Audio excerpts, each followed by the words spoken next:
Chapitre 25.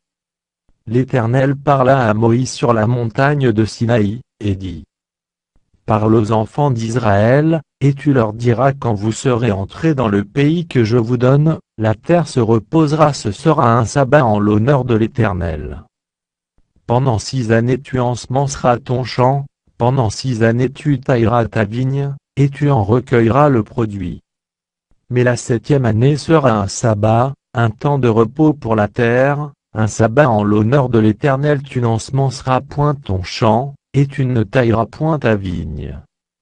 Tu ne moissonneras point ce qui proviendra des grains tombés de ta moisson, et tu ne vendangeras point les raisins de ta vigne non taillée. Ce sera une année de repos pour la terre.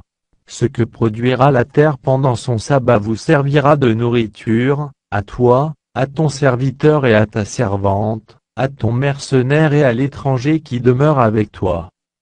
À ton bétail et aux animaux qui sont dans ton pays, tout son produit servira de nourriture.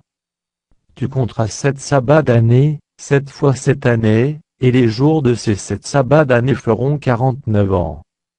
Le 10e jour du 7e mois, tu feras retentir les sons éclatants de la trompette, le jour des expiations, vous sonnerez de la trompette dans tout votre pays.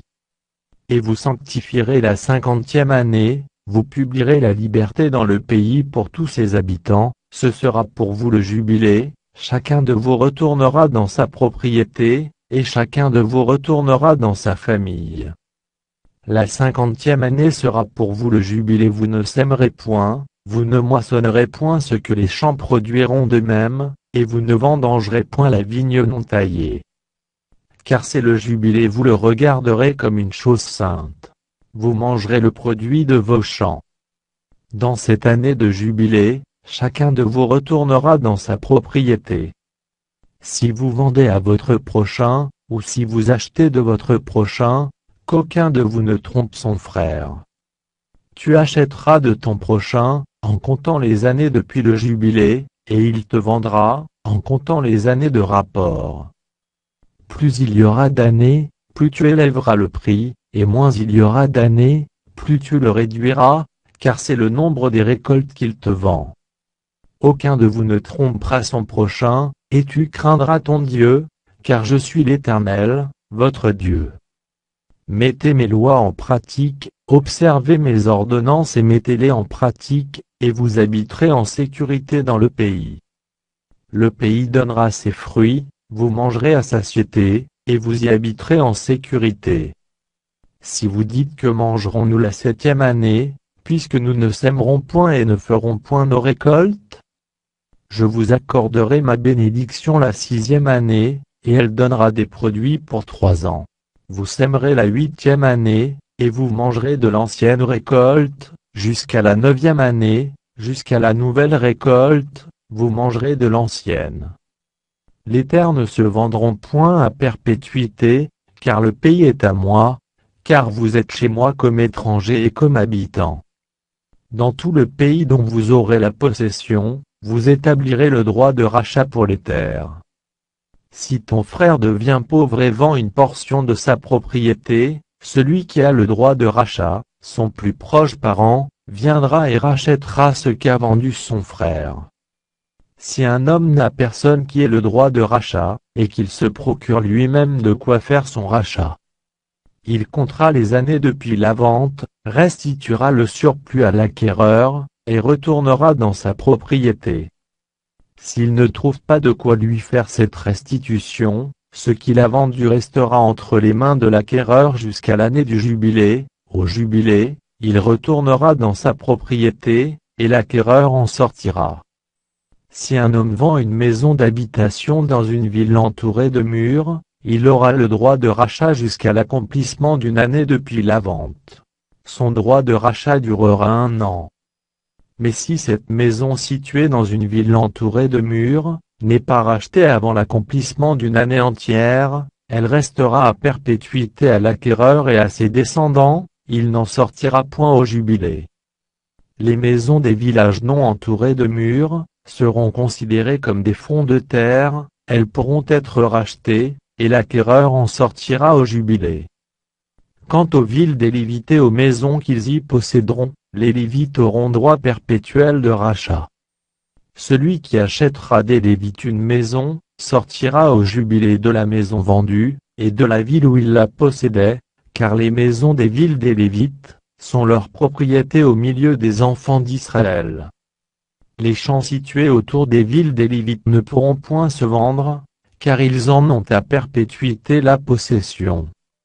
Si ton frère devient pauvre, et que sa main fléchisse près de toi, tu le soutiendras, tu feras de même pour celui qui est étranger et qui demeure dans le pays, afin qu'il vive avec toi. Tu ne tireras de lui ni intérêt ni usure, tu craindras ton Dieu, et ton frère vivra avec toi. Tu ne lui prêteras point ton argent à intérêt, et tu ne lui prêteras point tes vivres à usure. Je suis l'Éternel, ton Dieu, qui vous ai fait sortir du pays d'Égypte, pour vous donner le pays de Canaan, pour être votre Dieu.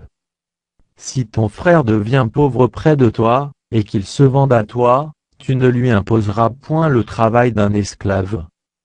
Il sera chez toi comme un mercenaire, comme celui qui demeure, il sera à ton service jusqu'à l'année du jubilé. Il sortira alors de chez toi, lui et ses enfants avec lui, et il retournera dans sa famille, dans la propriété de ses pères.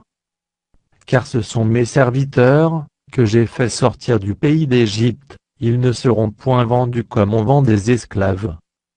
Tu ne domineras point sur lui avec dureté, et tu craindras ton Dieu.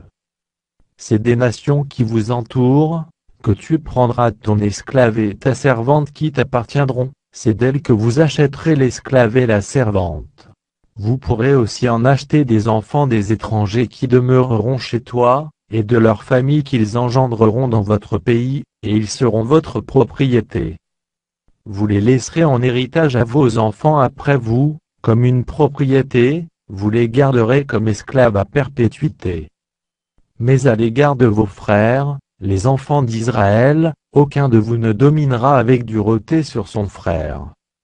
Si un étranger, si celui qui demeure chez toi devient riche, et que ton frère devienne pauvre près de lui et se vende à l'étranger qui demeure chez toi, ou à quelqu'un de la famille de l'étranger, il y aura pour lui le droit de rachat, après qu'il se sera vendu un de ses frères pourra le racheter.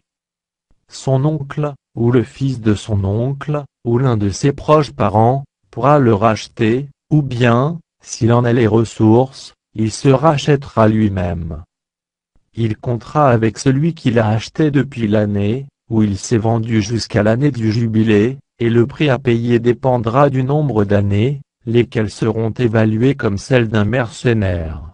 S'il y a encore beaucoup d'années, il paiera son rachat à raison du prix de ces années, et pour lequel il a été acheté.